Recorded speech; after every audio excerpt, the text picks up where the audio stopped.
नमस्कार।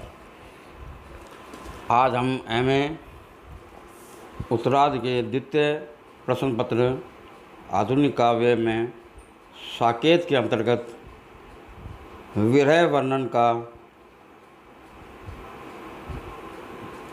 चित्रण करेंगे। इस संसार सागर में सुख दुख और विरह मिलन की सदा आँख मिचौनी होती रही है। किसी ने इसे क्षण के लिए तो किसी ने लंबे समय तक इस क्रीड़ा में भाग लिया है। संयोग अथवा मिलन जीवन की वह विशेष अवस्था है जिसमें दो अभिन्न हृदय मिलकर एक हो जाते हैं, जिसमें द्वैत की संभावना ही नहीं रहती। विरह जीवन की वह परिस्थिति है जिसमें प्रेमी जीवन का विशिष्ट दुखपूर्ण अनुभव करता है। जीवन के इन दो मार्गों में मानव मन विरह की करुणामयी घाटी का ही पथिक बन जाता है। इस प्रकार भदिक द्वारा जनित दयनीय दशा से कवि का हृदय करुण भावों से उद्वेलित हो उठा और उसी के वशीभूत होकर भी जगती के सम्मुख शब्द चित्र अंकित कर सका।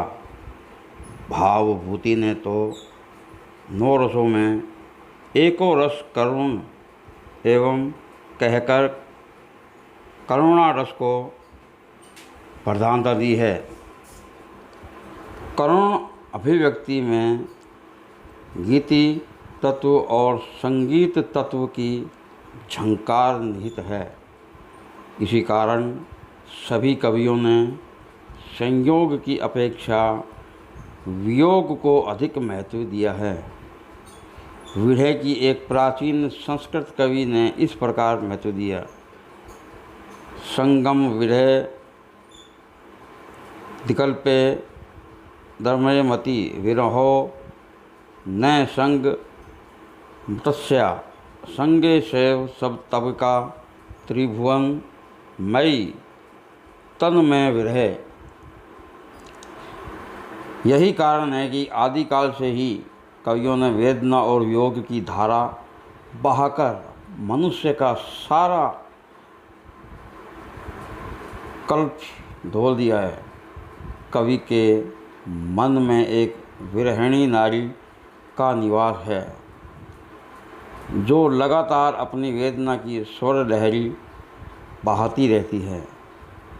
मैथिली शरण गुप्त के हृदय में भी काव्य की उपेक्षितता एवं विरहिणी उर्मिला ने आसन जमा रखा है। वह उर्मिला कालिदास की शकुंतला, भवभूति की सीता, जयसी की नागमती, सूर की राधा और श्याम की मीरा के समान अपनी वियोग व्यथा का पुरजोर प्रकाशन साकेत के नवम सर्ग में कर रही है। भक्तिकाल और रीतिकाल जयसी, सूर, मीरा, घनानंद ठाकुर, आलम आदि कवियों ने विरह की मार्मिक व्यथा को काव्यबद्ध किया। आधुनिक युग में मैथिली शरण गुप्त, हरियोध, महादेवी वर्मा आदि ने विरह की द्रवणशील गीतिका प्रस्तुत की।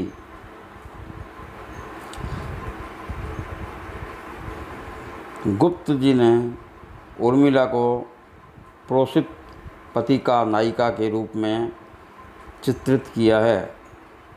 उर्मिला के जीवन में प्रेम का उदय नव में ही हो जाता है, वियोग की घड़ियों में उर्मिला के जो उच्छ्वास निकले हैं, जो आंसू उसके बड़े बड़े नेत्रों से प्रभावित हुए हैं, उनसे उसका आंचल भीगा हुआ है।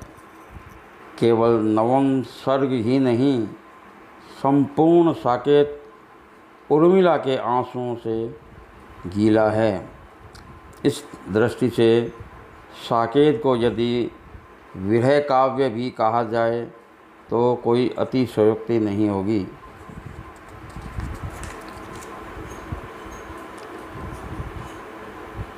उर्मिला का वियोग इस प्रकार वास्तविक विछोह से पूर्व ही प्रारंभ हो जाता है।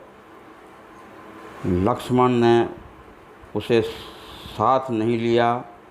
बेचारी उर्मिला को 14 वर्ष तक वियोग की आग में जलना पड़ा। सीता समय वन में जाते समय अपने हृदय की सच्ची संवेदना प्रकट करती है। आज भाग्य है जो मेरा, वह भी न हुआ आह तेरा। समय राम भी उर्मिला के भावी जीवन की कल्पना करके व्यग्र चिंतित हो गए। दशरथ, कौशल्या, सुमित्रा आदि अन्य लोगों की कातरता वियोगिनी के दुख की अनुभूति कराती है। उर्मिला ने समय ने अपना दुख नहीं रोया। गुप्त जी ने अन्य पात्रों से उसके विरह दुख का स्पर्श अनुभूत कराया है। लक्ष्मण वियोग जयी होकर वन में चले जाते हैं। उर्मिला एकांकी प्रेममयी नव यौवन में यति बनकर हृदय को कचोटती है। वियोग काल में मिलन की प्रतिक्रिया। लक्ष्मण अपने आराध्य राम के साथ 14 वर्ष के लिए वन में चले गए थे और इस अवधि में पूर्व उर्मिला लक्ष्मण के मिलने का कोई अवसर नहीं था। लेकिन भरत के प्रयास से समस्त साकेत नगरी चित्रकूट में राम से मिलने के लिए गई और सीता ने लक्ष्मण उर्मिला भेंट की भी युक्ति बताई और क्रियान्वित भी कर दी। स्त्री का हृदय ही तो स्त्री को पहचानता है। लक्ष्मण ने कुटिया के कोने में खड़ी उर्मिला को देखा, जो वियोग ताप तप कर मात्र एक उसकी छाया ही रह गई थी। उर्मिला स्वयं संक्षिप्त लक्ष्मण को निश्चिंत करती है। मेरे उपवन के हरिण आज वनचारी, मैं बांध न लूँगी तुम्हें तजो भय भारी। लक्ष्मण अपनी प्रिया से आँख नहीं मिला पाए।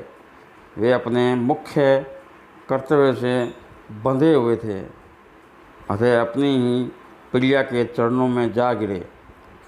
आवेश में क्षणिक मिलन में तो दो हृदय एकाकार हो गए। लक्ष्मण अपने आप को अपराधी मानता है और उसके सामने अपनी हीनता व्यक्त करता है। वन में तनिक तपस्या करके बनने दो मुझको निज योग्य। भाभी की भगिनी तुम मेरे अर्थ नहीं केवल उपभोग।